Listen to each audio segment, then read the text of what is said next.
My हाँ ठीक reference है. point are a few things, right? First is the case reports, the tweet which Bar and Bench sent out, right, about the Kerala case. So that's the starting reference point that has caused us to think about uh, how the courts view traditions. That's the first thing, reference point. Huh? Other cases like Sabarimala, maybe Dahi Handi case in Maharashtra, those sort of things that have come in news. वो है. Then I've got an important podcast as a reference, which is Pragati Podcast, episode 151, where Professor Ashwin Kumar is an academic. So he talked about traditions and how you can question them,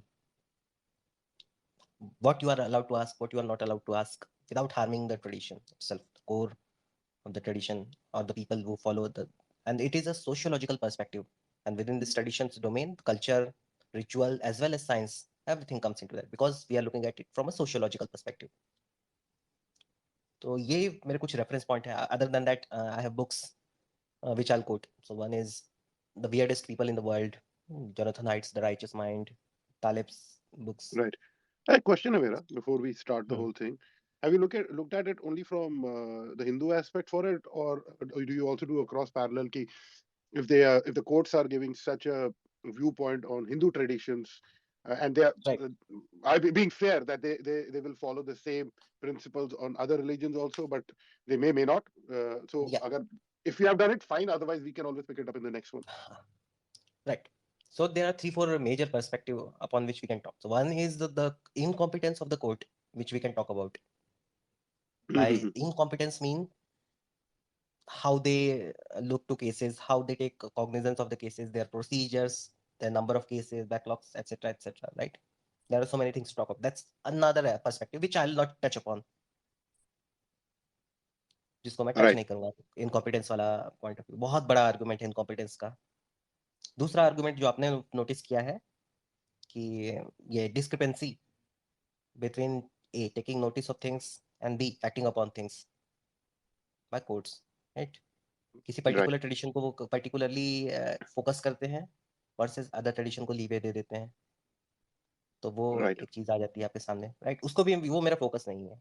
तो मेरी जो जो the way in which I look at it from a broader perspective, I look at a culture, ritual and traditions.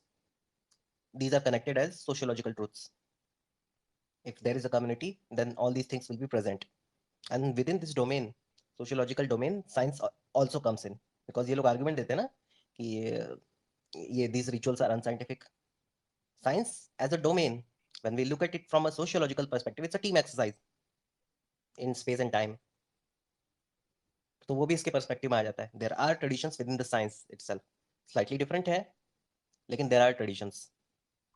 अच्छा, आप Are आपको within the. इसमें इसको mix of Hindi English रखना है या इंग्लिश व्हाटएवर जिसमें भी आप कंफर्टेबल. हाँ, तो एक दो लोगों से पूछ लेते हैं कि आई जनरली एम तो Hindi comfortable Hindi in talking speaking in both population he Hindi and आएगा. इंग्लिश.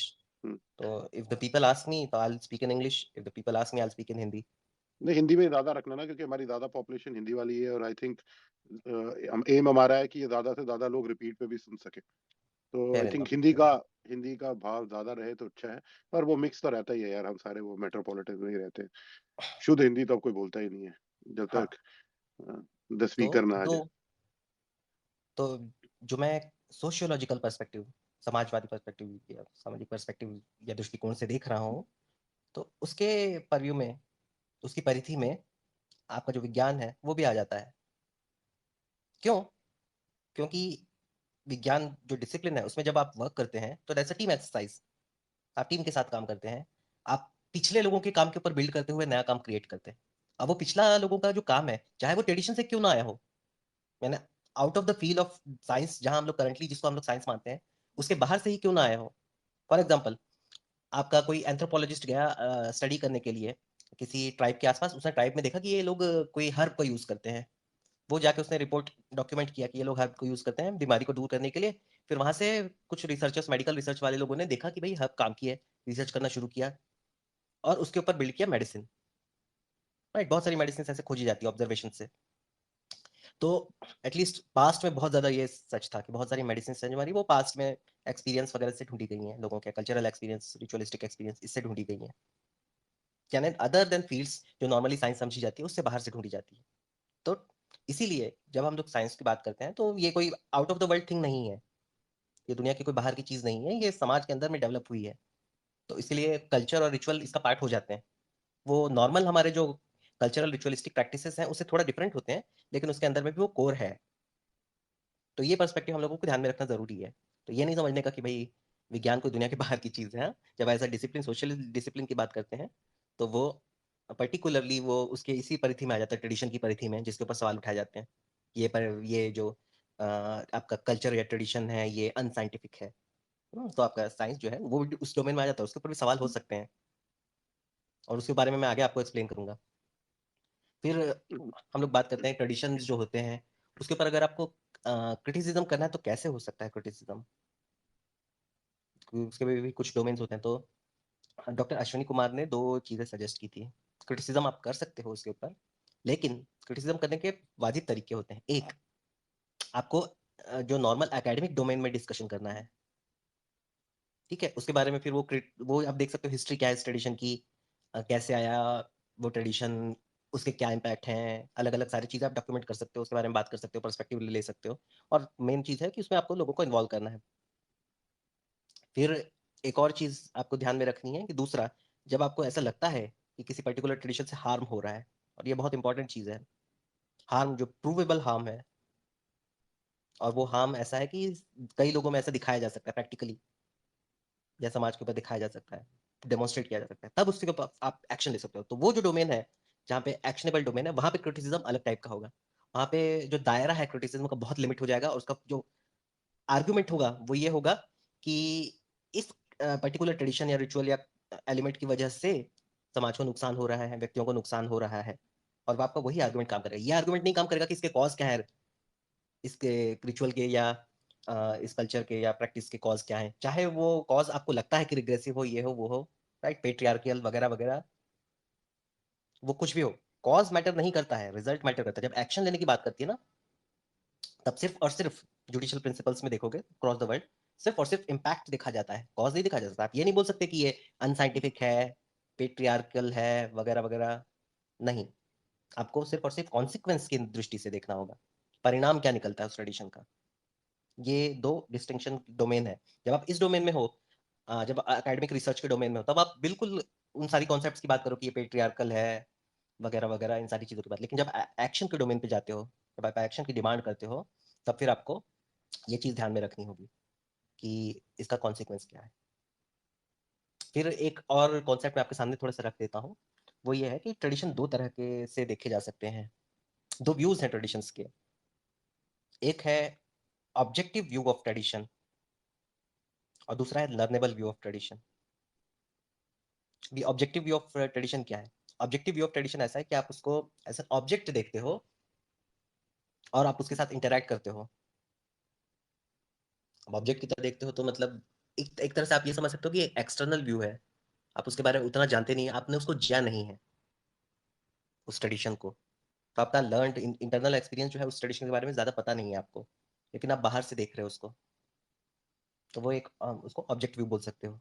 दूसरा है लर्न व्यू।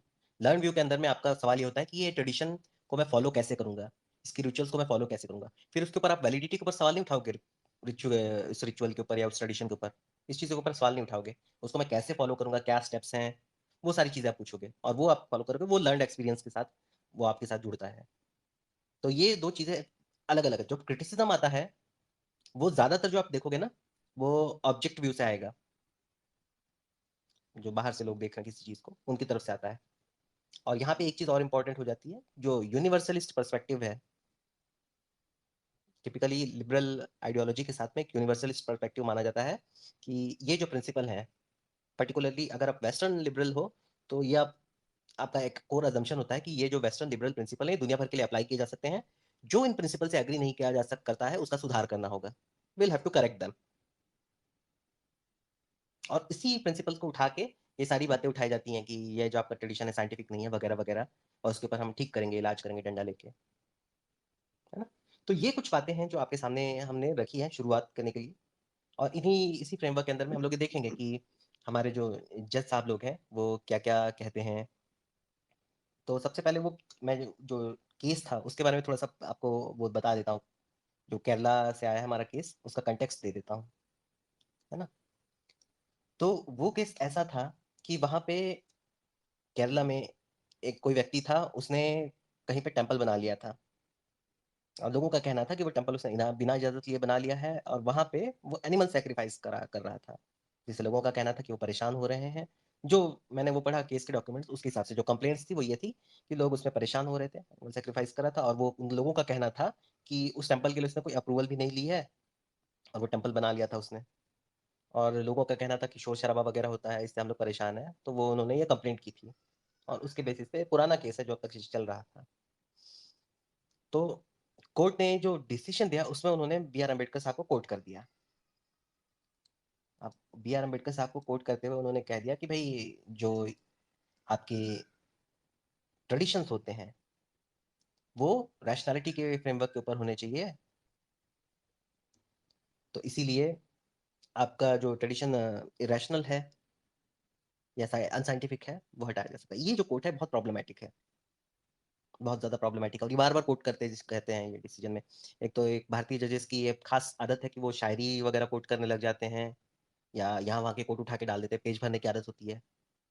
डिसीजन ऐसा होना चाहिए जिसमें आपको सीधा-सीधा ही लिखना चाहिए, फैक्ट्स ऑफ द केस, उसके बाद में कौन-कौन से स्टैट्यूट्स एप्लीकेबल हैं, डिसीजन किस बेसिस पे आप ले रहे हैं, क्लियर कट आपको लिखना चाहिए। इतने में हो जाना चाहिए आपका काम, और प्लस आपका डिसीजन और कोई नेक्स्ट स्टेप है। तो ये सारी चीज़ें जो कोर एलिमेंट्स है वो। उसके अलावा आप कुछ भी लिख रहे हो, वो शायरी-वायरी लिखने की ज़रूरत नहीं है। उसका प्रॉब्लम ये होती है, वो चीज़ उठा के लोग कोट कर देते हैं। अदर केसेज़ में तो कोट करते ही करते हैं। अब प्रॉब्लम ये हो गई है कि इस तरह की चीज़ें जो अब तरह-तरह के मीडिया में कोट होने लग गए हैं, सुप्रीम कोर्ट की प्रोसीडिंग्स या हाई कोर्ट्स की प्रोसीडिंग्स, वो जो है कई सारे पोर्टल्स अब पब्लिक डोमेन में डालने लग गए हैं, और उसके स्निपेट्स काट के, मसालेदार स्निपेट्स काट के निकालने लग गए हैं। होता ये है कि लोग उनको उठा के सोशल मीडिया में फैला देते हैं, और वो नैरेटिव बनाने में लोगों की हेल्प कर देता है। तो इसीलिए आपको कोई भी चीज़ जो प्रॉब्लमैटिक हो सकती है, वो बोलना नहीं चाहिए, या अपनी जजमेंट पे लिखना नहीं चाहिए। हमारे जजेस लोग अपनी पुरानी आदत से मजबूर हैं पन्ने भरने की, और वो लिखे जाते हैं। लेकिन प्रॉब्लम ये है कि वो हर चीज़ जो लिख रहे हैं, वो अगर विदाउट कॉन्टेक्स्ट कोट कर दी गई, या इवन विद कॉन्टेक्स्ट भी कोट कर दी गई, वो प्रॉब्लमैटिक हो जाएगी। पर्टिकुलरली सोशल मीडिया नैरेटिव्स के ज़माने में, यहाँ से कोई भी एक स्निपेट उठाया लोगों ने कि जज साहब ने अपनी जजमेंट में ये कहा था, नैरेटिव चला दिया। बोले सुप्रीम कोर्ट ये कह रही है। ऐसा नहीं होता भाई। जज साहब लोग थोड़ा रिस्पॉन्सिबिलिटी लो। तो ये पन्ने भरने की बीमारी ही है जिसके कारण प्रॉब्लम हो रहा है। अब ये जो इन्होंने स्टेटमेंट दिया था कि वो ये लाइन जो कोट है वो पढ़ रहा हूँ, as opined by none other than B R Ambedkar, true religious practice should be guided by reason, equality and humanistic value rather than blind adherence to traditions. इसमें प्रॉब्लम क्रिएट हो जाती है, क्योंकि ये जो स्टेटमेंट है, ये किसी भी आपके डिसीजन की बेसिस नहीं है। ये जो इसके जो कोर्ट ने इस केस में जो डिसीजन दिया है, उसकी बेसिस नहीं है। अब मैं ये कोट फिर से पढ़ रहा हूँ। True religious practice should be guided by reason, equality, and humanistic value rather than blind adherence to traditions. All unhealthy, unscientific, and deleterious practices are to be prevented even if it is done in the name of religion. आपको सुनने में ये मतलब ठीक लगेगा, fair enough, आप in terms of argument आप agree भी कर सकते हो, मैं भी इससे काफी हद तक एग्री कर सकता हूँ, लेकिन जब लीगलिस्टिक फ्रेमवर्क के अंदर में जाओगे ना, तो प्रॉब्लम हो जाती है। क्योंकि वहां पे सिर्फ और सिर्फ आपको जो डिसीजन देना होता है, वो कॉन्सिक्वेंस के बेसिस पे देना होता है। फिर उसका हिस्ट्री, आइडियोलॉजिकल बेसिस, कहाँ से पेट्रियार्की से आ रहा है, वगैरह वगैरह, वो नहीं देख सकते हो, या वो कोट नहीं कर सकते हो। राइट? तो इसीलिए लीगलिस्टिक फ्रेमवर्क के अंदर आप जाएंगे, तो इसलिए मैंने दो डोमेन अलग अलग स्पेसिफाई किए थे पहले, कि एक एकेडमिक डोमेन है, और एक जो डिसीजन लेने का डोमेन है। जो कोर्ट्स है वो डिसीजन लेने के डोमेन में आती है, उनको इस तरह की चीजें लिखने के बताने की जरूरत नहीं है लोगों को। ये सब अकेडमिक्स का काम है, अकेडमिक्स इसके ऊपर बात करें, फेयर इनफ, कोई दिक्कत नहीं है। तो ये एक चीज आपको ध्यान में रखनी है। राइट? अनहेल्दी, अनसाइंटिफिक और डिलीटीरियस प्रैक्टिसेस। तो सिर्फ और सिर्फ जो डिलीटीरियस वाला आर्गुमेंट हो सकता है, वो सिर्फ और सिर्फ जायज हो सकता है, अनसाइंटिफिक नहीं। कोई ये नहीं होता है, कोई इसका सेंस नहीं बनता है। उसका और भी रीजन है कि अनसाइंटिफिक का क्यों नहीं ले सकते। बहुत पुराना एक आर्गुमेंट है, जिसको फिलोसफी के अंदर में ह्यूम्स गिलोटिन कहते हैं, और ये काफी मतलब क्लासिकल आर्गुमेंट है फिलोसफी का, कि facts of the matter are what they are, they do not tell you what to do, that decision is yours alone. तो इन दोनों के बीच में कि किसी भी चीज के बारे में जो एक्सप्लेनेशन है, उसके बारे में फैक्ट्स है, वो और एक्शन क्या लेना है, इनके बीच में गहरी खाई होती है, और वो खाई को जो सेपरेट करती है उसको ह्यूमस गिलोटिन कहते हैं। इसको आप जंप नहीं मार सकते यहाँ से वहां विदाउट एजेंसी, विदाउट जिम्मेदारी लिए। आप ये नहीं बोल सकते कि साइंस के हिसाब से ये सही है इसलिए ये होना चाहिए, नहीं। जो आप एक्शन ले रहे हैं वो आप जिम्मेदार हैं, वो आपकी मॉरल रिस्पॉन्सिबिलिटी है। Science will never tell you what to do, science will tell you what are the facts, facts of the matter क्या है, वहां तक साइंस का डोमेन रुकता है। आप उसको खींचने की कोशिश मत कीजिए, वो साइंटिफिक साइंटिज्म हो जाता है फिर मामला, ठीक है, वो पॉलिटिकल और आइडियोलॉजिकल बिलीफ हो जाता है, उसमें नहीं जाना है का। तो इसलिए ह्यूम्स गिलोटीन जो है उसको जंप मारने की कोशिश मत कीजिए। तो ये स्टेटमेंट कहना कि भाई कोई प्रैक्टिस अनसाइंटिफिक है, itself is a wrong statement. तो ये आपको थोड़ा सा ध्यान में रखना होगा, पर्टिकुलरली जब आप एक्शनेबल लॉ के डोमेन में काम कर रहे हैं, जब आप जजमेंट देने की कोशिश कर रहे हैं किसी चीज के ऊपर, तो ये इस तरह की चीजें कहना बहुत गलत बात है। एकेडमिक डोमेन में है तो आप कह सकते हैं, वो एकेडमिक फ्रीडम के अंदर आता है, जुडिशरी की फ्रीडम लिमिटेड है, कुछ भी नहीं कह सकते वो लोग। तो यहाँ पे हम लोगों को बिल्कुल क्लियर होना है। कुराम साहब आ गए हैं, उनको वो कर लेते हैं, ऐड कर लेते हैं। ओके, आज थोड़ा सा वो हो गया ना, आज जो ट्रेन क्रैश का भी हुआ है ना, तो हाँ देयर हाँ। वर बिग स्पेसेस रनिंग, तो उसमें हमारे ऑडियंस बढ़ गए। और I had around 33 people who had 32 people who had said they are coming, और ट्रेन वाले के चक्कर में ना बिना मैसेज स्प्लिट, बट ठीक है, it's no problem, fair enough, वो ये दिस विल बी रिकॉर्डेड, क्योंकि तो लोगों को लोग पता है आराम से सुन रिकॉर्डेड है ना, सकते हैं। दे कैन हाँ, listen to it later on. मैं उसको अपने चैनल्स पे भी डाल दूंगा, हाँ हाँ। क्योंकि बहुत हार्ड डिस्कशन है, बहुत सारे कॉन्सेप्ट्स वगैरह डिस्कस होंगे, तो हो सकता है इसमें टाइम लगेगा लोगों को पिक करने के लिए। मैं खुद जब व्हेन आई स्टार्टेड रीडिंग तो मुझे कई सारी चीज़ों की क्लैरिटी मिल गई। ये जो दो डोमेन वाला कॉन्सेप्ट है कि आप एकेडमिक डोमेन में क्रिटिसिज्म कर सकते हो, आइडियोलॉजिकल लेवल पे भी क्रिटिसिज्म कर सकते हो प्रैक्टिस का, लेकिन आप जजमेंट के पीछे जाते हो, जब उस डोमेन में जाते हो, तो वहां पे आपको सिर्फ और सिर्फ ये देखना है कि उसका नुकसान क्या है, और नुकसान प्रूवेबल है कि नहीं, उसके ऊपर एक्शन लेना है। और ये जॉन स्टुअर्ट मिल का हार्म प्रिंसिपल है। ये भी बहुत शानदार प्रिंसिपल है, वेल नोन प्रिंसिपल है। एक लिबरलिज्म के अंदर में इवन जो जुडिशरी या जस्टिस का प्रिंसिपल, उसमें भी काउंट किया जाता है हार्म प्रिंसिपल, कि कोई भी प्रैक्टिस जो है उसके ऊपर समाज तब तक एक्शन नहीं लेगा जब तक कि वो मेजर नुकसान कॉज नहीं करती है, वो नुकसान प्रूवेबल होना चाहिए। बिना नुकसान के आप एक्शन नहीं करेंगे सिर्फ और सिर्फ ये बोल के कि कोई प्रैक्टिस रूढ़िवादी है, रिग्रेसिव है, इसलिए हम उसके ऊपर एक्शन लेंगे, नहीं। एक्शन तब लेंगे जब आप नुकसान देखेंगे, और नुकसान टेंजिबल होना चाहिए, प्रूवेबल होना चाहिए। इवन अगर साइकोलॉजिकल नुकसान है उसको भी प्रूव किया जा सकता है, तो उसके लिए एविडेंस चाहिए आपको। उसके बिना फिर आप सिर्फ और सिर्फ ये बोल के कि पेट्रियार्कल प्रैक्टिस है हम इसको खत्म करेंगे, नहीं, ऐसा नहीं चलेगा। लॉ के डोमेन में, एक्शनेबल लॉ के डोमेन में आप ऐसा नहीं कर सकते हैं। तो ये चीज जो ये डिस्टिंक्शन है, ये क्लियर होना बहुत जरूरी है। और ये हमारे जुडिशरी वाले लोगों को, मुझे लगता है जो उनके स्टेटमेंट्स हैं वो देखकर, कि ये इसका बिल्कुल भी आइडिया नहीं है हार्म प्रिंसिपल का, क्योंकि वो कमेंट ऐसे कर देते हैं चीजों के ऊपर कि प्रॉब्लम हो जाती है।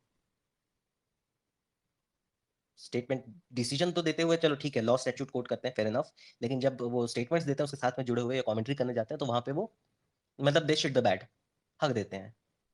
ऑनेस्टली कहें तो वो थोड़ा सा उनको मतलब अपना काबू करना पड़ेगा, सेंसर करना पड़ेगा, क्योंकि ये सारी चीजें डॉक्यूमेंट होती है, और वो लगातार वो डॉक्यूमेंट जमा होते हैं, उसको कोट किया जाता है, तो वो प्रॉब्लमेटिक है। कुरान साहब से भी थोड़ा सा एक स्टेटमेंट ले लेते हैं, ओपनिंग स्टेटमेंट थोड़ा सा। हाँ, हेलो। हेलो। जी साहब। जी, तो मैं ये एक वोल्टेयर का बार बार वो स्टेटमेंट मेरे दिमाग में आता है कि those who believe in absurdities commit atrocities. तो अब क्या आप ये चीज़ ले सकते हैं, मतलब जुडिशरी अगर कोई डिसीजन ले रही है, ये स्टेटमेंट को मद्देनजर रखते हुए, अगर कोई एब्सर्ड बिलीव्स है तो ये कोई इम्पेंडिंग एट्रोसिटीज की तरफ नहीं जा सकते। जैसा कि आप वो दिल्ली में आप जो देख रहे हैं ना, वो जो सुसाइड केस हुआ था, देखिए मास सुसाइड केस हुआ था, उसमें clearly I mean there was this insane guy, बेचारा वो इनसेन था और उसकी बहुत ट्रेजेडी हुई थी उसकी जिंदगी में। तो there was this mental case issue, और मेंटल केस इशू के साथ साथ एक और एक चीज यहाँ पे देखने को मिले कि अंधविश्वास भी था। अंधविश्वास एंड मेंटल इश्यूज दोनों भी है। मैं एक नहीं बोल रहा हूँ कि भाई जी बस बस अंधविश्वास की वजह से ये पूरा का पूरा मास सुसाइड हुआ, नहीं। उसके साथ एक बंदा था जो इनसेन भी था, जिसको मेडिकल हेल्प की जरूरत थी, जिसको मेंटल हेल्थ केयर की जरूरत थी। ये दोनों मिला के हुआ है, पर कहीं ना कहीं अंधविश्वास का भी हाथ था इसमें। तो इस पे आप क्या बोलेंगे, इधर क्या हाँ, करना तो चाहिए? सिर्फ सिंपल है इसका आंसर, जुडिशियल फ्रेमवर्क के अंदर में, लीगल फ्रेमवर्क के अंदर में ये है कि ये जो स्टेटमेंट है, those who believe in fallacies या those who believe in basically absurdities. absurd things, are likely to commit atrocities, ये जुडिशरी एक्सेप्ट नहीं करेगी, क्योंकि उसके ऊपर एक्शन नहीं ले सकती है जुडिशरी। जुडिशरी एक्शन नहीं ले सकती अनलेस कोई स्पेसिफिक स्टैट्यूट हो जो ये डिस्क्राइब करता हो कि इस तरह का कोई एब्सर्डिटी है, उसके ऊपर आपको एक्शन लेना है। इन जनरल जुडिशरी इस तरह की चीजों के ऊपर एक्शन ले सकती unless something has been committed. आप ये कह सकते हो कि क्योंकि वो प्रूवेबल होता है ना, प्रूव करना होता है ये चीज हुई है। सिर्फ कुछ केसेस ऐसे हैं जिसमें सेडिशन का केस एक ऐसा है जहाँ पे आप ये कह सकते हो कि हाँ those who are likely to believe in absurdities वाला वो कॉन्सेप्ट वहाँ पे लागू हो जाता है, क्योंकि उससे पहले वो सेडिशियस स्पीच जो होती है वो पर्टिकुलर सेक्शन की बात कर रहा हूँ, उसके अंदर में वो है कि एब्सर्ड बिलीफ को आप लोगों के सामने प्रेजेंट करते हो, तो वो उस केस में आप धर ले जाते हो लॉ के द्वारा। लेकिन that's a specific statute. In general वो ये होता है कि जब तक कि कोई हार्म, विजिबल हार्म दिखाई नहीं दे रहा है तब तक एक्शन नहीं ले सकते, नहीं तो मामला वो हो जाता है प्री क्राइम टाइप का हो जाता है कि आप शक की बिना पे किसी को धर लिया। वो जुडिशरी नहीं करना चाहिए, करना चाहती नहीं है, नहीं करना चाहिए। राइट। तो हमारी प्रिडिक्टिव पावर्स इतनी ज्यादा हाँ, नहीं है कि हम लोग ये प्रिडिक्ट कर वो सकते हैं। प्रॉब्लम है सच में, मतलब कभी कभी क्या होता है दिखता नहीं है हमको, और जब कोई इशू हो जाता है जब पता चलता है। हाँ लेकिन वो हाथ बंधे हुए हैं, करंट हाँ, लीगल फ्रेमवर्क के अंदर में हाथ बंधे हुए हैं, कुछ नहीं जैसा कर कि सकते। भाई अब आप एस्ट्रोलॉजी को तो बैन नहीं कर सकते just because it is absurd believe कि भाई ऐसा होता हाँ है, लेकिन अनसाइंटिफिक है। उससे भी बड़ा प्रिंसिपल मैंने सामने रख दिया ना, कि दो डोमेन है हमारे पास क्रिटिसिज्म के, एकेडमिक डोमेन है और डिसीजन मेकिंग का डोमेन है। हम्म, एकेडमिक डोमेन में आप किसी भी ट्रेडिशन को क्रिटिसाइज कर सकते हो और उसके कॉजेस को पकड़ के भी क्रिटिसाइज कर सकते हो, कॉजेस को भी एनालाइज कर सकते हो, उसकी हिस्ट्री को भी एनालाइज कर सकते हो, सोशियोलॉजिकल एस्पेक्ट्स को भी एनालाइज कर सकते हो, रिजल्ट्स को भी एनालाइज कर सकते हो, कॉन्सिक्वेंसेस और मल्टीपल कॉन्सिक्वेंसेस को एनालाइज कर सकते हो। ये सारी फील्ड्स मैंने दी हैं आपको एकेडमिक डोमेन में डिस्कशन करने के लिए, उसके ऊपर बिल्कुल पेपर लिखिए, चर्चा कीजिए, पब्लिक डोमेन में पॉडकास्ट करिए, चाहे तो मतलब रैली भी निकाल सकते हैं उसके ऊपर, धरना प्रदर्शन जो करना कीजिए। लेकिन जब बात जुडिशियल एक्शन की आती है वहां पे सिर्फ एक चीज देखी जाती है, हार्म प्रिंसिपल। इस चीज का नुकसान क्या है, उसके ये कॉज हाफ, नहीं देखे जाएंगे, ओके उसके ओके, ये कॉजेज नहीं देखे जाएंगे, उसके पीछे आइडियोलॉजी क्या है वो नहीं देखी जाएगी। अनसाइंटिफिक है, पेट्रियार्कल है, भाड़ में जाए सब। जुडिशरी को जिस चीज से मतलब होता है वो है इसका हार्म क्या है। जी आईसी साहब। मेरा तो बस वही है कि कुछ लोगों ने रिक्वेस्ट डाली है, अभी हम स्पीकर रिक्वेस्ट लेंगे व्हेन आयो फिनिशेस, उसके बाद तो अपने क्वेश्चन लिख लीजिए, जस्ट दैट कि otherwise this flow will break. Continue sir. हाँ हाँ, हाँ मैं एक लास्ट एक क्वेश्चन पूछ लूँ क्या, देन यू कैन हाँ हाँ। कंटिन्यू। नहीं नहीं, आप तो को-होस्ट हो सर इसकी, आप दोनों की नहीं है नहीं, स्पेस। वैसी बात नहीं है, ऐसी बात नहीं है। ऊपर टाइटल टाइटल में आपका नाम है सर। चल ठीक है, ऐसी कोई बात नहीं है, मगर एक अब आप अगर हार्म की बात करें, हार्म प्रिंसिपल की बात करें, तो एक सब्जेक्टिविटी भी आ जाती है, एक इंडिविजुअल हार्म भी आता है, कलेक्टिव, मतलब इसमें क्या यूटिलिटेरियन प्रिंसिपल आएगा क्या? जब आप हार्म देख रहे हैं तो यूटिलिटेरियन प्रिंसिपल के हिसाब से देखेंगे क्या इंडिविजुअल हिसाब से देखेंगे? लाइक फॉर इंस्टेंस दो भाई मेरे फादर के कोई अजीब I am just giving an example, let's assume कि भाई मेरे फादर के कुछ अजीब गरीब बिलीफ सिस्टम थे which actually caused me a lot of psychological problem हाँ that screwed up my life, and then there is another thing which is utilitarian, तो harm principle में क्या आएगा यार? हाँ, हार्म प्रिंसिपल में देखिए कोर्ट क्या चीजें एविडेंस के बेसिस पे लेता है, साइकोलॉजिकल हार्म को एक्सेप्ट करने के लिए तैयार है अगर हम लोग उसका प्रूफ ले आए। राइट। और चूंकि एक्शन लेना है तो दो लेवल पे एक्शन ले सकता है, इंडिविजुअल लेवल पे, कलेक्टिव लेवल पे। इंडिविजुअल लेवल पे आपका केस साइकोलॉजिस्ट देखेगा, वो रिपोर्ट बना के देगा, उसके हिसाब से एक्शन लेगा। लेकिन जब कलेक्टिव लेवल पे एक्शन लेना है, किसी प्रैक्टिस के ऊपर एक्शन लेना है, तो फिर वो बहुत लंबी स्टडी की जरूरत पड़ेगी, उसको ट्रेंड देखना होगा, उसको हो सकता है उसमें थोड़ा टाइम लगेगा, लेकिन उस हिसाब से एक्शन होगा कलेक्टिव लेवल पे। डेटा बहुत ज्यादा चाहिए होगा कोर्ट को वो डिसीजन लेने के लिए। तो इंडिविजुअल केस को पकड़ के कलेक्टिव पीरियड लगाना वो बहुत चैलेंजिंग हो जाएगा, वो नहीं करेगा। पर्टिकुलरली ऐसे केसेस में जहां हार्म जो है वो साइकोलॉजिकल है या आसानी से दिखाई नहीं दे रहा है, टेंजिबल हार्म है जो दिखाई दे रहा है, उसके ऊपर तो चलिए एक्शन ले सकती है कोर्ट, क्योंकि उसके बारे में डेटा मौजूद है, एविडेंस मौजूद है। राइट। ये जो सॉफ्टवेयर एस्पेक्ट्स है साइकोलॉजिकल हार्म, जैसे बच्चों की कुटाई करने वाला था, स्कूल में पहले बच्चों की कुटाई हो जाती थी, राइट, लेकिन उसके ऊपर अब एक्शन हुआ, कोर्ट्स में भी केसेस हुए और लॉ भी बना बाद में। लेकिन इन दोनों चीजों के लिए बहुत डेटा गैदर करना पड़ा, राइट, कि क्या क्या हार्म है। और वो हार्म को बिल्कुल आपको, जो हार्म को जब बताने के लिए जाते हैं तो आपका जो डोमेन है बहुत स्मॉल होना चाहिए, ऐसा होना चाहिए कि उसका आसानी से क्रिटिसिज्म ना किया जा सके, उसको काटा ना जा सके, क्योंकि और जो दूसरे अगर आप बताने की कोशिश करोगे दूसरे ग्राउंड्स किसी प्रैक्टिस को रोकने के लिए, तो बड़े आसानी से उसको बोल सकते हैं चलो ये करेक्ट कर देते हैं, ये करेक्ट कर देते हैं, ये करेक्ट कर देते हैं, इसका समाधान कर देते हैं। हार्म एक ऐसी चीज है जिसका आप समाधान नहीं कर सकते हो। तो वो जो आपका क्रिटिसिज्म है जुडिशियल डोमेन में, जब आप क्रिटिसाइज करने के लिए जाते हो किसी चीज को या एक्शनेबल डोमेन में, तो आपका जो क्रिटिसिज्म बहुत पॉइंटेड होना चाहिए और वो हार्म के ऊपर फोकस होना चाहिए, वो डेमोन्स्ट्रेट करना पड़ेगा, और उसके लिए आपको डेटा एविडेंस चाहिए होगा। तो आई होप ये थोड़ा सा क्लियर हो गया होगा लोगों को कॉन्सेप्ट। राइट। अब आप ये जो प्रिंसिपल अब आपको पता चल गए हैं, अब आप जुडिशरी के डिसीजन उनके स्टेटमेंट्स के ऊपर अप्लाई करके देखिएगा, आपको मतलब निराशा होगी जब ये प्रिंसिपल्स आप एप्लीकेबिलिटी या इवन जो आपके सो कॉल्ड रैशनलिस्ट होते हैं उनके ऊपर भी जब आप अप्लाई करने के लिए जाएंगे ये प्रिंसिपल्स, बेसिक प्रिंसिपल्स, तो आपको थोड़ी निराशा होगी। आपको लगेगा कि यार ये क्या है, मतलब इन्होंने इतना भी नहीं सोचा है ना। तो ये एक चीज अब हमें थोड़ी सी ध्यान में रखनी होगी। तो मैंने एक आपके सामने जो केस रख दिया था वो ये था, जो केरला हाई कोर्ट का था। तो फिर बाद में उन्होंने वो केस को देखते हुए फिर फैसला दे दिया कि ये जो प्रैक्टिस है एनिमल सेक्रीफाइस की वो इनवैलिड है, और उसके पीछे उन्होंने ये कहा कि आर्टिकल 25 इसको प्रोटेक्ट नहीं करता क्योंकि ये हार्म पहुंचाता है सोसाइटी को। और किस चीज के अंदर उन्होंने रोका है, जो हार्म को कोट करते हुए आर्टिकल 21, जो आपकी life, right to life, personal liberty जो है उसको गारंटी करता है। तो उन्होंने हार्म को मेन रीजन कोट किया है, इवन इस जजमेंट के अंदर में भी, जो कंट्रोवर्शियल जजमेंट जिसके स्टेटमेंट्स जो है, लेकिन उन्होंने बीच में वो अनसाइंटिफिक वाला वर्ड जबरदस्ती डाल के कचरा करा लिया। जिस बेसिस पे उन्होंने डिसीजन दिया वो आर्टिकल 21 है, जो हार्म प्रिंसिपल के ऊपर बना हुआ है कि आपके पर्सनल लाइफ लिबर्टी को नुकसान होगा तो फिर कोर्ट इंटरवीन करेगा। ये बिल्कुल हार्म प्रिंसिपल का परफेक्ट एग्जाम्पल है। आपको जुडिशियल रेमेडी चाहिए किसी चीज के खिलाफ तो आपको ये आर्टिकल 21 कोट करना होगा, ना कि कोई आइडियोलॉजिकल बेसिस के पेट्रियार्कल प्रैक्टिस है वगैरह वगैरह, नहीं, या कोई जातिवादी प्रैक्टिस है, नहीं, ये नहीं कोट करना है। आपको आर्टिकल 21 का हवाला देना है, आर्टिकल 15 का हवाला देना है, ये सारी चीजों का हवाला देना है, क्योंकि वो हार्म को डायरेक्टली एड्रेस करते हैं। इवन जो कोर्ट अपना जजमेंट दे रहा है उसके अंदर भी उन्होंने सीधा आर्टिकल 21 को कोट किया है, लेकिन जो उन्होंने ऊपर अम्बेडकर साहब का जो स्टेटमेंट दे दिया वो उसने फालूदा कर दिया, कचरा कर दिया है। इसीलिए ज्यादा जजमेंट के अंदर में लिखना बहुत नुकसानदायक है। सबरीमाला केस को हम लोग देख लेते हैं थोड़ा सा। सबरीमाला केस में ये था, कोर्ट के केस के जो फैक्ट्स थे वो ये थे कि सबरीमाला टेम्पल जो है अयप्पा, लॉर्ड अयप्पा का टेम्पल है, वहाँ पे जो मेंस्ट्रुएटिंग एज की विमेन है उनको जाने नहीं दिया जाता था, क्योंकि ये माना जाता है कि लॉर्ड अयप्पा ब्रह्मचारी हैं, तो इसीलिए उनके टेम्पल के अंदर में मेंस्ट्रुएटिंग वुमेन को अलाउड नहीं किया। तो अब विमेंस राइट्स ग्रुप ने इसके ऊपर ऑब्जेक्शन किया था, और फिर वो यही कि हमको जाने नहीं दिया जा रहा है, ये हमारे पर्सनल लाइफ का हनन है, राइट, हमारी रिलीजियस फ्रीडम जो है उसको रोकता है, यानी आर्टिकल 25 को उन्होंने कोट किया, इवन आर्टिकल 21 को भी कोट किया था। लेकिन उसके ऊपर उन्होंने जो आइडियोलॉजिकल स्टेटमेंट बहुत सारे दे दिए कि ये प्रैक्टिस पैट्रियार्कल है वगैरह वगैरह, जो कि जरूरी नहीं था।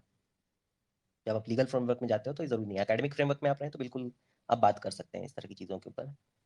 अब सवाल ये उठता है कि कोर्ट जब जजमेंट देने जा रहा था तो उसने फिर ये सब क्यों नहीं देखा कि हार्म क्या है। क्या ये वो उन्होंने प्रूव किया कि मतलब जो महिलाएं वहां नहीं जा सकती है उनके ऊपर कोई ऐसा टेंजिबल हार्म है। तो ये सवाल निशान, सवालिया निशान खड़ा होता है उस जजमेंट के ऊपर कि उस टेम्पल में नहीं जाने से कोई ऐसा हार्म है। तो ये प्रश्न उठता है, क्योंकि फिर वो आर्टिकल 25 को कोट करके बोलेंगे कि देखिए जी प्रैक्टिसेस, रिलीजियस प्रैक्टिसेस आपको अलाउ कर सकते हैं। फिर उसके ऊपर फिर वो एक और चीज देंगे, एसेंशियल रिलीजियस प्रैक्टिस का एक नया उन्होंने शिगुफा छोड़ रखा है कि कोई प्रैक्टिस जो है अगर वो टेक्स्ट में लिखी हुई है और उसका रिकॉर्ड है हमारे पास, और वो उस फेथ का या उस बिलीफ सिस्टम का होने के लिए, एग्जिस्ट करने के लिए जरूरी है, तो उसको एसेंशियल रिलीजियस प्रैक्टिस माना जाएगा, उसके बिना हम उसको मानेंगे नहीं। ये एक नया उन्होंने बोगी खड़ा किया है सिर्फ इस चीज को डिफेंड करने के लिए, क्योंकि वो आर्टिकल 21 यानी हार्म प्रिंसिपल के बेसिस पे डिसीजन नहीं दे पा रहे हैं, इसलिए उन्होंने ये बीच में डाला है ये नया शिगुफा। जब भी आप इस तरह का पर्टिकुलरली कल्चर या रिलीजियस प्रैक्टिसेस के ऊपर जब आप वो देखोगे, कोर्ट केसेस देखोगे या पब्लिक डोमेन में डिबेट देखोगे ना, तो वो लोग ये आर्गुमेंट ले आते हैं, कोर्ट वाले लोग, एसेंशियल रिलीजियस प्रैक्टिस वाला। दैट्स अ बोगस आर्गुमेंट, वो मैटर नहीं करता है। पर्टिकुलरली जब आपको डिसीजन देना हार्म के बेसिस पे, तो फिर आप इस तरह की चीजों को लाई क्यों रहे हो बीच में, सिर्फ इसलिए कि आपको आपने आर्टिकल 25 में ये लिख रखा है कि आपको लोगों को अलाउ करना है वगैरह वगैरह प्रैक्टिसेस, लेकिन वो मैटर नहीं करता अनलेस आप हार्म प्रूव कर सकें। अगर हार्म प्रूव हो रहा है तो फिर आर्टिकल 25 नीचे दब जाता है। आर्टिकल 21 जो है, जो हार्म प्रिंसिपल के ऊपर में है कि नुकसान हो रहा है तो समाज, जुडिशरी ये सब इंटरवीन करेंगे, वो सुपरसीड्स दैट। अब ये ईआरपी वाला जो आर्गुमेंट है ना, बोगस आर्गुमेंट इसलिए है क्योंकि भारत के अंदर में बहुत सारे ट्रेडिशंस हैं जिनमें, या कस्टम्स है या फेथ सिस्टम है जिसके अंदर में आपका ट्रेडिशन जो होता है वो डॉक्यूमेंटेड नहीं है, वेल डॉक्यूमेंटेड नहीं है। कोर्ट इसलिए उनको नकार देता है ये एसेंशियल रिलीजियस प्रैक्टिस नहीं, सिर्फ इस ग्राउंड्स पे। ऑन द अदर हैंड जो वेस्टर्न फेथ्स वगैरह होंगे या इंडिया के बाहर के जो फेथ्स हैं उनमें पर्टिकुलरली चीजें डॉक्यूमेंटेड होती हैं।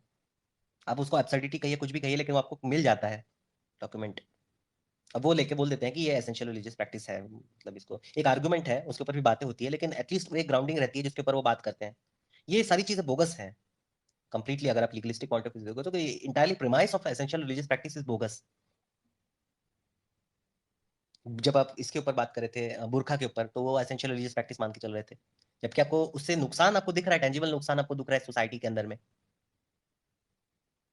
उस प्रैक्टिस से सोसाइटी के अंदर में आपको टेंजिबल नुकसान दिख रहा है, लेकिन आप उसके ऊपर बात नहीं कर रहे हैं, आप बात कर रहे हैं एसेंशियल रिलीजियस प्रैक्टिस है कि नहीं।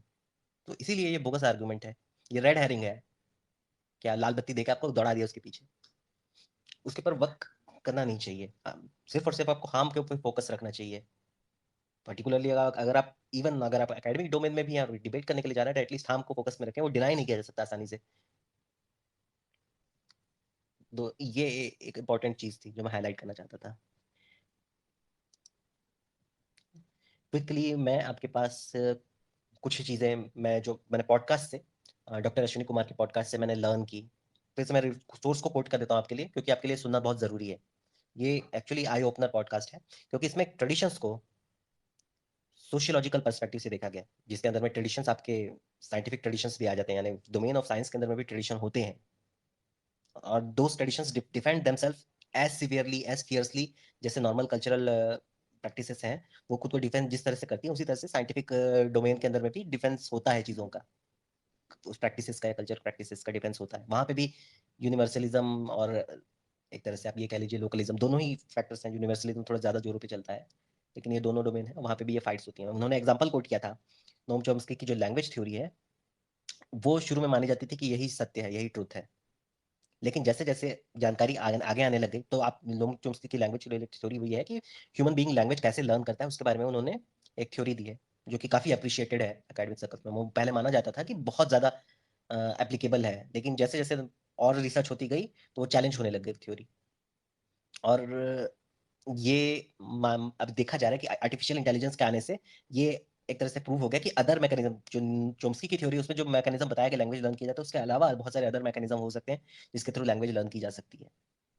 तो बहुत सारी तरफ से चैलेंज आ गया इस थ्योरी को। तो चैलेंज आने के बाद थ्योरी वाले लोगों ने पहले तो ये डिफेंड करने की कोशिश कर रहे थे कि ये बोगस है, आपका जो काउंटर आर्गुमेंट है, जो क्रिटिसिज्म है, बोगस है वगैरह वगैरह, ये फाइट हो रही थी।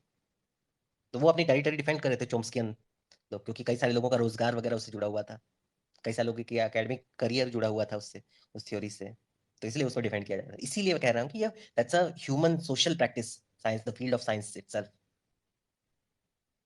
और उसको डिफेंड किया जा रहा था। अब हो ये रहा है कि इतना एविडेंस माउंट होते जा रहा है उसके अगेंस्ट, तो वो उसका डोमेन जो है वो छोटा करते जा रहे हैं, इस स्पेसिफिक केस में एप्लीकेबल है वगैरह वगैरह इस तरह से। तो उसका जो पहले डोमेन था कि सब तरफ एप्लीकेबल है, सब टाइम एप्लीकेबल है, वो छोटा होते जा रहा है, क्योंकि बहुत सारी चीजें आ गई, पर्टिकुलरली आर्टिफिशियल इंटेलिजेंस के आने के बाद, उस जिसके अंदर में लार्ज लैंग्वेज मॉडल्स हैं, जो आप ये देखते हो ना, चैट जीपीटी वगैरह जो है, वो अलग तरीके से लैंग्वेज लर्न करते हैं, ह्यूमन की तरह नहीं करते हैं। They have a different way of learning language. तो इसीलिए चोम्स्की की थ्योरी का जो स्कोप है, डोमेन है, बहुत छोटा हो गया है, और वो केस स्पेसिफाई करते हैं। हो सकता है फ्यूचर में एक छोटा सा केस बन के रह जाए, बट जो उसमें बिलीव करते हैं, वो एक फेथ की तरह उसको बिलीव करते हैं, और उसी तरह से डिफाइन भी करते हैं, उसी तरह से उस प्रैक्टिस को। उसके वहां उस थ्योरी के अंदर जिन लोगों ने वर्क किया है, तो उससे जो जुड़े हुए हैं ना, उनके लिए वो लर्नड एक्सपीरियंस है, लर्नड व्यू ऑफ ट्रेडिशन है। वो जो उसके बाहर है, जो क्रिटिसाइज करना चाह रहे हैं, उनके लिए वो ऑब्जेक्टिव व्यू ऑफ ट्रेडिशन हो सकता है। तो with in the domain of science ये दोनों व्यू एग्जिस्ट करते हैं, ऑब्जेक्टिव व्यू, जिसमें आप किसी प्रैक्टिस ट्रेडिशन को ऑब्जेक्ट की तरह देखते हो और उससे इंटरैक्ट कर सकते हो, उसका मे बी आप कनेक्शन दे सकते हो, उसको एनालाइज कर सकते हो एज एन ऑब्जेक्ट, लेकिन लिव्ड एक्सपीरियंस के अंदर में आप उसके अंदर जीते हो, और ये सवाल पूछते हो कि इसको मैं फॉलो कैसे करूं, क्या रूल्स हैं, ये सारे सवाल पूछते हैं। ऑब्जेक्ट व्यू में आप उसको क्रिटिसाइज कर सकते हो, आप उसके सवाल या निशान उठा सकते हो, ये स्लाइटली डिफरेंट है, राइट। तो चोम्स्की की थ्योरी के अंदर में भी आपको ये दिख रहा है कि चोम्स्कियन जो लोग हैं, वो लिव्ड एक्सपीरियंस के साथ में जी रहे हैं, या लिव्ड व्यू जो है उसके साथ जी रहे हैं उस थ्योरी के एज अ ट्रेडिशन, और जो अदर डोमेन वाले हैं, वो उसको ऑब्जेक्ट की तरह देख रहे हैं। एक और चीज यहाँ पे मैं आपको हाईलाइट कर देता हूँ कि ये ऑब्जेक्ट व्यू जो है ना, उसके साथ में एक पर्टिकुलर सॉर्ट ऑफ डोमेन जुड़ा हुआ है, ये डोमेन ऑफ अंडरस्टैंडिंग जुड़ा हुआ है, जिसको जोसेफ हाइनरिक की किताब weirdest people in the world, इसमें डिस्क्राइब किया गया है। तो जोसेफ हाइनरिक ने ये किताब लिखी थी कि वेस्टर्न इंडस्ट्रियल डेमोक्रेटिक, ठीक है, ये कुछ तरह के लोग जो हैं, इस कैरेक्टरिस्टिक में रहने वाली कॉकेशियन पॉपुलेशन आप ये मान सकते हो, ज्यादातर western white industrial domestic, sorry, democratic, democrat. Hmm. और ये लोग जो है एकेडमिया वगैरह में बहुत ज्यादा हावी हैं, और इसीलिए पेपर सारे इन्हीं लोगों का सैंपल लेके बनाया जाता है, इन्हीं लोगों के आइडियाज लिखे जाते हैं, इन्हीं लोगों के बारे में चीजें लिखी जाती हैं। तो any other culture, be it Latin American culture, be it African culture या एशियन कल्चर, उनके बारे में आपको सोशल साइंसेज वगैरह के डोमेन में उतनी ज्यादा जानकारी नहीं मिलेगी। तो अकेडमिया का व्यू जो है, वो इस पर्टिकुलर जो आबादी वाले लोग हैं, वियर्ड डेमोग्राफिक जिसको कहा जाता है, वेस्टर्न इंडस्ट्रियल डेमोक्रेट, राइट, ये जो है पॉपुलेशन, जो आबादी का दुनिया की बहुत छोटा सा हिस्सा है, वो डोमिनेट करता है। अब वो पूरे का पूरा जो डिसिप्लिन है सोशल साइंसेस का, या इवन आप फिलोसफी में भी बहुत ज़्यादा जोड़ सकते हो, वो ये डोमिनेट करता है, पॉपुलर डिस्कोर्स को डोमिनेट करता है उनका व्यू। और उनके व्यू के अंदर एक खास चीज़ वो ये है कि वो एक तो इंडिविजुअलिस्टिक व्यू रखते हैं, और दूसरा चीज़ों को एज एन ऑब्जेक्ट देखते हैं, एज अ होल किसी सिस्टम को वो पूरा नहीं देखते हैं। फॉर एग्जाम्पल, अगर वो कार को देखेंगे तो कार के अंदर में वो इंडिविजुअल सिस्टम्स को देख पाएंगे, कार का टायर देख पाएंगे, कार का शीशा देख पाएंगे, कार का बोनट देख पाएंगे, कार का स्टीयरिंग व्हील देख पाएंगे, और उनको डिस्क्राइब भी कर सकते हैं, लेकिन द रिलेशनशिप बिटवीन पार्ट्स और कैसे सिस्टम वर्क करता है, ये इतने अच्छे से वो एक्सप्लेन नहीं कर सकते हैं, वो अंडरस्टैंड नहीं कर सकते हैं, वो व्यू की प्रॉब्लम है, इट्स साइकोलॉजिकल इशू जो स्टडीज ने प्रूव किया है। और ये उससे जुड़ा हुआ व्यू जो आता है यूनिवर्सलिस्ट या ऑब्जेक्टिव व्यू ऑफ ट्रेडिशन, वो इससे बिल्कुल कनेक्टेड है, बहुत क्लोजली कनेक्टेड है ये इससे। क्योंकि यूनिवर्सलिस्ट व्यू में ये माना जाता है कि ये जो व्यू है, पर्टिकुलरली है मेरा व्यू या वेस्टर्न लिबरल व्यू है, ये एक ऐसा व्यू है जो दुनिया में सभी जगह एप्लीकेबल है, और ये सभी जगह अच्छा रिजल्ट देगा। जो इस व्यू को फॉलो नहीं करता, हमें उनको करेक्ट करने की जरूरत है। ये व्यू आप ओल्ड अब्राहमिक फेथ्स के अंदर में भी देख सकते हो कि this is the universal truth. तो Christianity is the only true faith, ये एक मतलब एक्सियोमेटिक बिलीफ होता है। तो आप जब ट्रेडिशन को देखते हैं ना, तो ट्रेडिशन के अंदर में कुछ कोर बिलीफ्स होते हैं, इंक्लूडिंग साइंटिफिक जो ट्रेडिशन है उसके अंदर में कुछ कोर बिलीफ्स होते हैं, आप उनको टच नहीं कर सकते हो। उनको आप टच करने को जाओगे तो एक आपको बहुत ज्यादा नेगेटिव रिस्पॉन्स आ सकता है, बी वो सिस्टम अनस्टेबल हो सकता है। फॉर एग्जाम्पल, पोस्ट मॉडर्निज्म जो है वो आपके पूरे के पूरे साइंस और लिबरलिज्म, एनलाइटनमेंट, इनके कोर आइडियाज उसके ऊपर अटैक करता है। कैसे अटैक करता है वो तो, साइंसेस का और लिबरलिज्म का और जो एनलाइटनमेंट फिलोसफी उसका ये है कि दुनिया के बारे में ज्यादातर चीजें जानी जा सकती हैं, और अगर हम लोग अच्छी जानकारी प्राप्त करके उसके हिसाब से काम करेंगे तो ज्यादातर रिजल्ट्स हमारे सही आएंगे, दुनिया में तरक्की हो सकती है। इस तरह के कुछ कोर बिलीफ्स हैं, वो बिल्कुल उसके ऊपर अटैक करता है, इस कोर बिलीफ्स के ऊपर पोस्ट मॉडर्निज्म। तो इसलिए मैं ये बता रहा हूँ कि हर ट्रेडिशन के अंदर में कोर बिलीफ्स होते हैं, जिसको कोर कहते हैं। आप उसको अटैक आसानी से नहीं कर सकते, या उसके ऊपर अटैक करोगे तो बहुत उनके लिए, जो ट्रेडिशन में रहते हैं उनके लिए मुश्किल हो जाता है, डिपेंड करना चैलेंजिंग हो जाता है। अब मैं था इसके ऊपर, हाँ, ऑब्जेक्ट व्यू के ऊपर था, और ये बता रहा था सिमिलैरिटी उसकी कि वियर्ड जो वे ऑफ थिंकिंग है जो सोशल साइंसेज वगैरह में डोमिनेट करता है, इनके बीच में कनेक्शन बता रहा था, और यूनिवर्सलिस्ट व्यू पॉइंट्स, इन तीनों चीजों को मैं कनेक्ट कर रहा था। तो यूनिवर्सलिस्ट व्यू पॉइंट जो है, ये व्यू जो है, ये मेरा व्यू सही है, उसके अलावा और व्यू सही नहीं है, या अगर कोई दूसरा व्यू रखता है तो उसको थोड़ा सा करेक्ट करने की जरूरत है, ये व्यू पॉइंट। और दूसरा ऑब्जेक्ट व्यू पॉइंट, कि इंडिविजुअल पार्ट्स को देखना, वो कैसे सिस्टम से कनेक्ट करते हैं उसको नहीं देखना है, ये एक प्रॉब्लमेटिक चीज हो जाती है। क्योंकि किसी भी मेजर ओल्ड सोसाइटी, या आप ये कह सकते हैं ऐसी सोसाइटी जो बहुत सारे कंस्टिट्यूएंट एलिमेंट से बनी है, वहाँ बहुत सारे कनेक्शन होंगे, बहुत सारे मूविंग पार्ट्स होंगे, और कैसे वो वर्क करते हैं, वो एक क्योटिक सिस्टम होता है, लेकिन उस सिस्टम को कॉम्प्लेक्स सिस्टम बोलते हैं, उसको समझना मुश्किल होता है, लेकिन आपको जरूरत है उसको समझने की। ये टिपिकली उस वियर्ड वाला जो फ्रेमवर्क है, सोचने का तरीका, उसके अंदर वो समझ नहीं सकते, और इसीलिए वो अलग तरीके से क्लासिफिकेशन करके करेक्ट करने की कोशिश करते हैं। वो टेबल बनाएंगे, उसमें क्लासिफाई करने की कोशिश करेंगे चीजों को, टिक क्रॉस करके लोगों को या प्रैक्टिसेस को क्लासिफाई करने की कोशिश करेंगे, रैशनल रैशनल वगैरह वगैरह, तरह तरह के लेबल्स लगते हैं, और फिर उसके बाद उनके ऊपर एक्शन लिया जाता है अप्रोप्रिएट। या आप हिस्ट्री में देख सकते हैं, एटलीस्ट भारत में सेंसस वगैरह के साथ में यही हुआ है, ये एग्जाम्पल बिल्कुल आप देख सकते हैं। 1800s में जो भारत में सेंसस हुए थे, उससे पहले बहुत ज्यादा छोटे छोटे ग्रुप थे, उनको समझ में नहीं आया इतने सारे छोटे छोटे ग्रुप कैसे एक दूसरे के साथ, क्योंकि उनको एडमिनिस्टर करना था कम से कम मैन पावर के साथ में, इतने छोटे छोटे ग्रुप रहेंगे तो नहीं, इसलिए क्लासिफाई करना है, सिंप्लीफाई करो, 10-12 ग्रुप को मिला के एक में डाल दो। तो इस तरह से उन्होंने सेंसस के अंदर में प्रैक्टिस करने की शुरू की थी। लोगों ने बताना, लोगों से उन लोगों ने सवाल पूछना किया था, ये टेबल में मेरे पास ये कॉलम है, ये कॉलम, ये कॉलम, लोगों ने समझा नहीं कि मेरी जो जाति है वो किसमें आती है, इसमें भी आती है सरकार, इसमें भी आती है, इसमें भी आती है। वो जो सर्वेयर है वो परेशान हो गया, उसमें किसी एक बॉक्स में टिक कर दिया।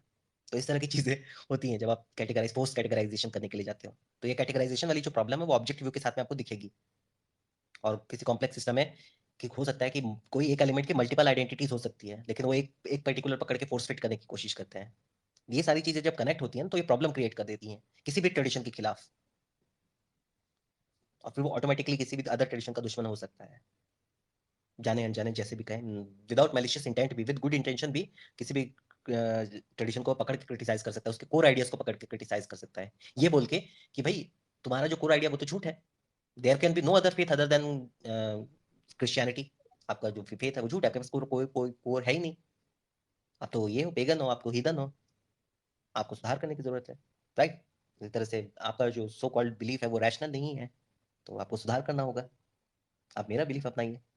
तो ये एक टिपिकल फ्रेमवर्क है जो ऑब्जेक्ट व्यू के अंदर यूनिवर्सलिज्म से आता है, आपको कई बार दिखाई देता है, आपको आप उसको सामने देखते भी हैं।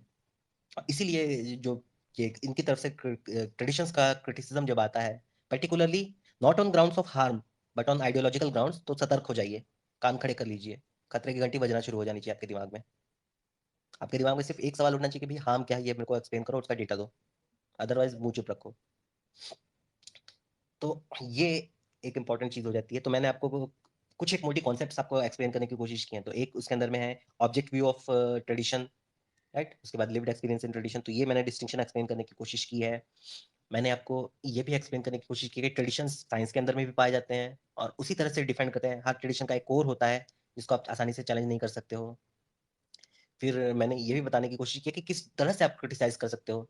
तो एक रहता है एकेडमिक क्रिटिसिज्म और एक होता है एक्शनेबल क्रिटिसिज्म। एकेडमिक क्रिटिसिज्म में आप उसके कॉजेस के ऊपर बात कर सकते हो, उसकी हिस्ट्री के ऊपर बात कर सकते हो, अलग अलग चीजों के ऊपर बात कर सकते हो, कॉन्सिक्वेंसेस के ऊपर बात कर सकते हो। जब एक्शन के डोमेन में जाते हो, जहाँ पे जुडिशरी काम करती है या हमारा लीगल सिस्टम काम करेगा, पार्लियामेंट वगैरह काम करेगी, वो जो है वो सिर्फ और सिर्फ हार्म को देखेगा।